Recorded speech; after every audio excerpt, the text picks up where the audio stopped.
안녕하세요. 서정아의 지금 고전 토픽입니다. 선덕 여왕과 당태종 1. 여성 군주를 대하는 당태종의 불편하고 오만한 태도, 호칭의 비하로 표현하다. 신라의 역사를 알 수 있는 역사서로 김부식이 고려 인종의 명을 받아 편찬한 삼국사기를 들 수 있습니다. 삼국사기 신라본기 선덕왕 12년 9월 기록을 보면 당시 당나라 황제였던 당태종 이세민이 지닌 신라의 여성 왕에 대한 입장을 분명하게 확인할 수 있는 내용이 있습니다. 선덕왕 12년 서기 643년 고구려와 백제가 연합해서 신라를 공격하는 일이 발생했습니다. 신라 조정에서 당나라에 구원병을 요청하러 사신을 보내게 됩니다. 그때 당태종이 대책으로 3가지 안을 내놓았는데요. 그중 마지막 내용에서 신라 사신에게 이런 말을 하고 있습니다. 그대의 나라는 부인을 임금으로 삼아서 이웃한 나라들에게 업신여김을 당한다. 실주는 도적을 불러들여서 매해의 경복과 안녕을 허물어뜨린다. 내가 종친 한 사람을 보내어 더불어 그대 나라의 임금으로 삼겠다. 그러나 홀몸으로 왕노릇할 수는 없으니 마땅히 병사를 파견하여 호위하게 하고 그대 나라의 안정을 기다렸다가 그대들 스스로 나라를 지켜낼 것을 감당하게 하겠다. 이것이 3번째 대책이다. 그대는 의당 이 대책들을 생각해 보아야 할 것인데 장차 어느 일을 따르고자 하는가? 실주는 무능하고 어리석은 군주를 뜻합니다. 현명한 왕인 명왕의 반대어입니다. 선진시대에 저술된 관자라는 책에서 그 표현을 볼 수 있는데요. 내용은 이렇습니다. 부 명왕지소 경자 마여오 기소중자 정여군 약 실주 불연 경 여인정 이 중 여인마 경 여인군 이 중 여인오 중 국문지 영 이 경 사경지 수 소위 사갸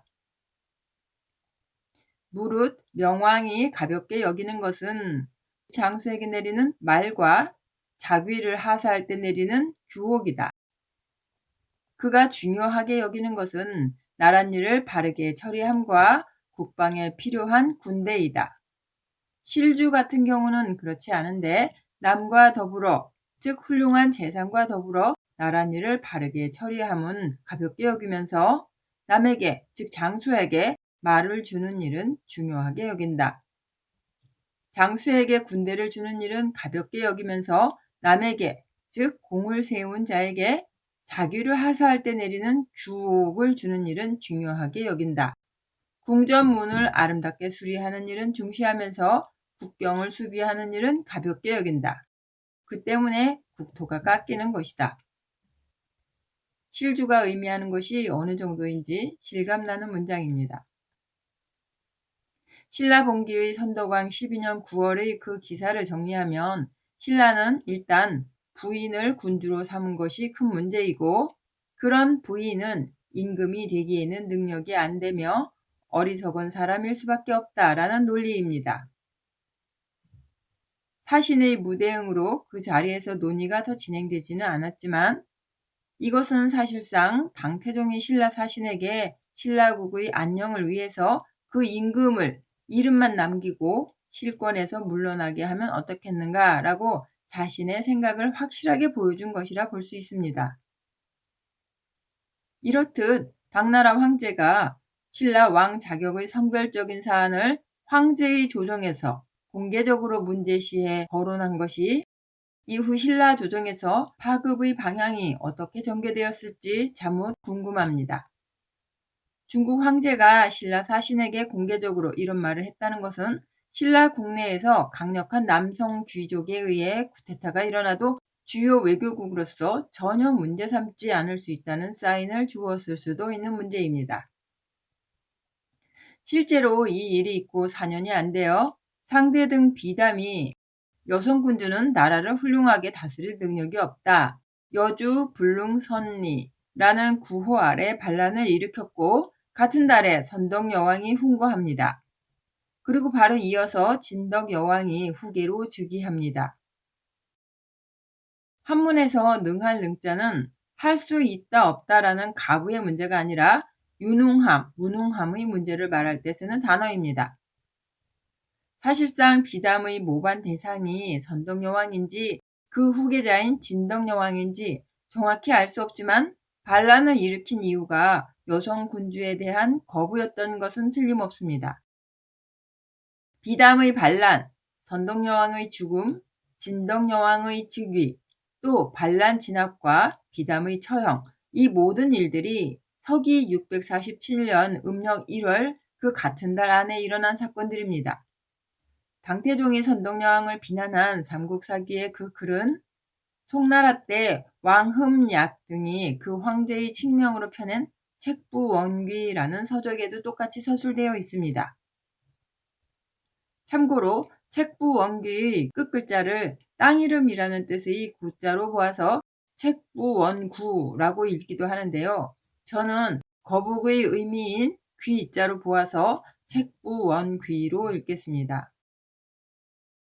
원귀라는 뜻은 말 그대로 가장 으뜸 가는 거북이라는 의미입니다. 중국에서 옛날에 국가의 크고 작은 사안을 결정할 때 거북점을 쳤던 일에서 생긴 단어입니다. 특히 천하의 중대사를 결정할 때에는 거북 중에서 최고 등급을 썼는데요. 그것이 바로 원귀입니다. 주나라 때에도 거북점 치는 일은 계속되었습니다. 춘추 시대를 전후해서 거북점이 점차 사라진 뒤에도 원귀라는 단어는 지략과 정치적 귀감으로 삼을 일 등을 상징하는 의미로 쓰였습니다.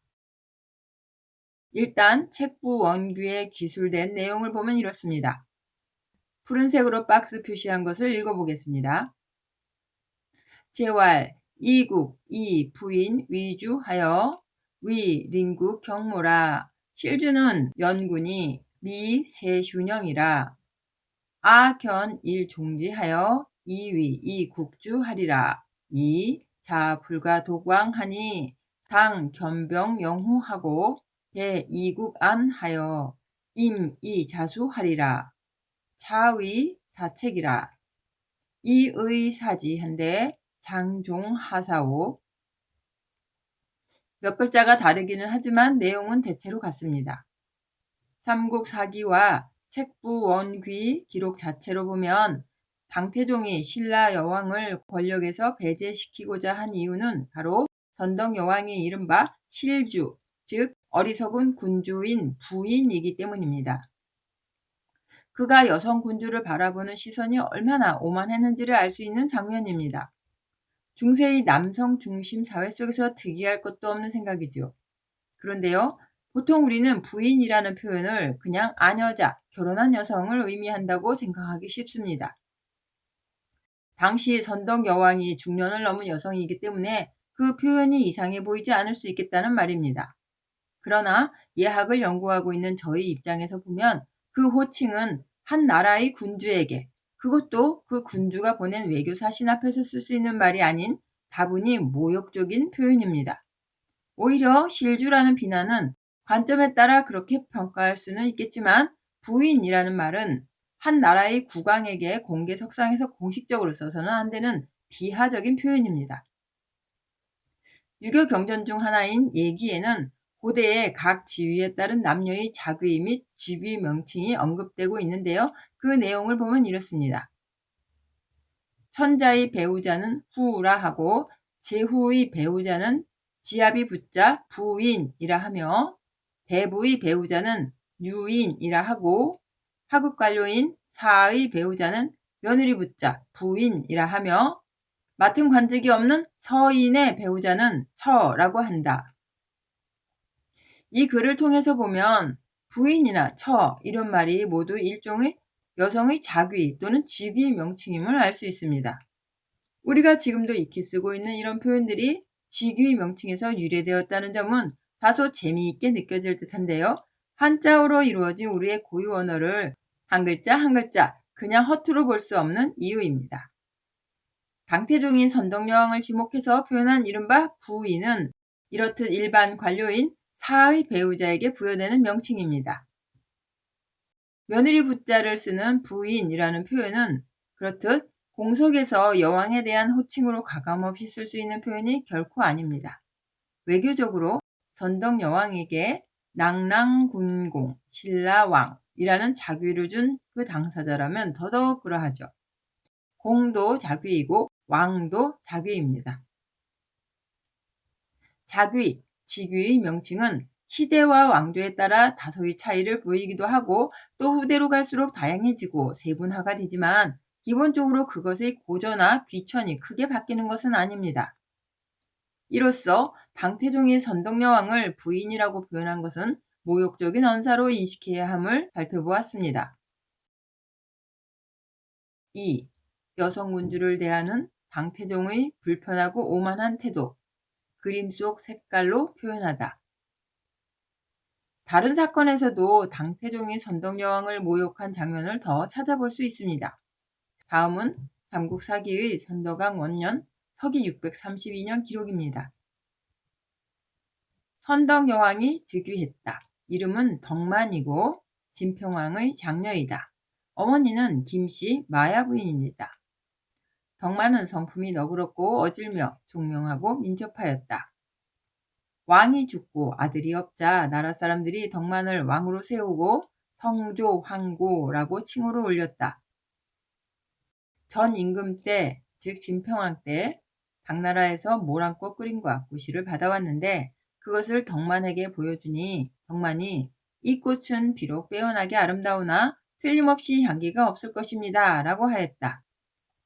왕이 웃으면서 네가 그것을 얻지 않으냐 라고 하자 덕만이 대답하기를 꽃을 그렸으나 나비가 없으니 그래서 알았습니다. 무릇 여자가 뛰어나게 아름다우면 남자들이 따르고 꽃에 향기가 있으면 벌과 나비가 따르기 때문입니다. 이 꽃이 매우 아름다운데도 그림에 벌과 나비가 없으니 틀림없이 향기가 없는 꽃일 것입니다. 라고 하였다. 그것을 시문이 과연 말한 바와 같았는데 미리 알아보는 식견이 이와 같았다. 삼국사기는 모두가 알다시피 사관으로서의 김부식에 의해 저술된 정사입니다. 여기서는 꽃그림 선물 대상이 선덕여왕이라고 말하진 않는데요. 승려 이련이 저술한 삼국유사에 가면 이 일은 선덕여왕 재위 당시에 그리고 선왕이 아닌 선덕여왕 자신이 받은 선물로 묘사되고 있습니다. 그리고 꽃 그림의 색깔도 구체적으로 알려주고 있습니다. 삼국유사 내용은 이렇습니다. 덕만이 여왕으로 즉위하여 나라를 다스린 16년 동안에 미리 안 일이 3가지 있었다. 첫째는 당태종이 홍색, 자색, 백색, 이 홍, 자, 백 3가지 색으로 그린 모란꽃 그림과 그 종자 석대를 보내왔다. 여왕이 그림의 꽃을 보고 말하기를 이 꽃은 향기가 없을 것이다 하며 이에 꽃씨를 정원에 심도록 명하였다. 꽃이 피었다가 떨어지기를 기다렸는데 과연 그 말과 같았다. 당시에 여러 신하가 여왕에게 어떻게 이 일이 그렇게 될 줄을 알았는가를 사배웠다.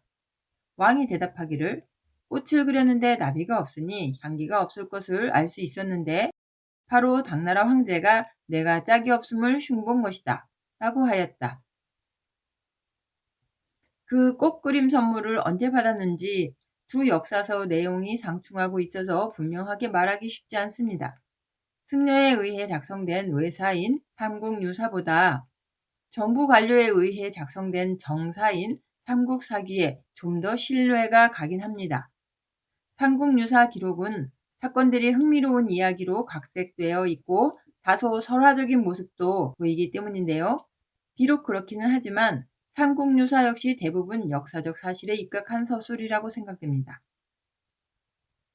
선덕여왕의 즉위에서 10여 년 전인 진평왕 43년, 서기 621년 삼국사기 기록에 당고조가 신라의 조공을에 대한 답례로 사신을 보내어 황제의 세서, 즉 옥새를 찍은 문서, 세서와 그림 병풍 등등을 선사한 일이 있기는 합니다.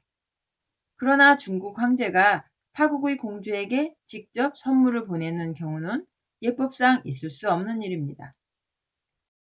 때문에 선덕여왕이 그 그림을 자신의 선물이라 생각했다면 그것은 자신의 재위 시기 또는 왕위 계승자로 결정된 이후에 받은 것일 가능성이 큽니다.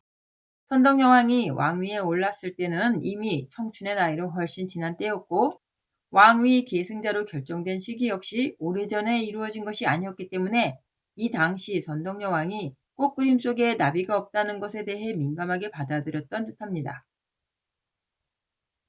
만일 정말로 그 모란꽃 그림이 당나라 황제가 신라의 여왕 또는 후계 여왕에게 준 선물이라고 한다면 그 꽃 종류가 무엇이든 또 향기가 있든 없든 간에 선물이 꽃이라는 점과 그 색깔에 주목하지 않을 수 없습니다. 이는 정치적인 심각한 메시지가 담긴 것이라 볼 수 있기 때문인데요. 남편 없는 것에 대한 우롱 정도로만 볼 사안이 결코 아닙니다. 옛날 사람들은 바를 정자, 정색과 사이간자, 간색을 구분했습니다. 당태종의 명에 의해 저술된 홍영달 등의 예기정의에는 홍색과 자색은 바르지 못한 간색에 속하는 것이라 설명하고 있습니다.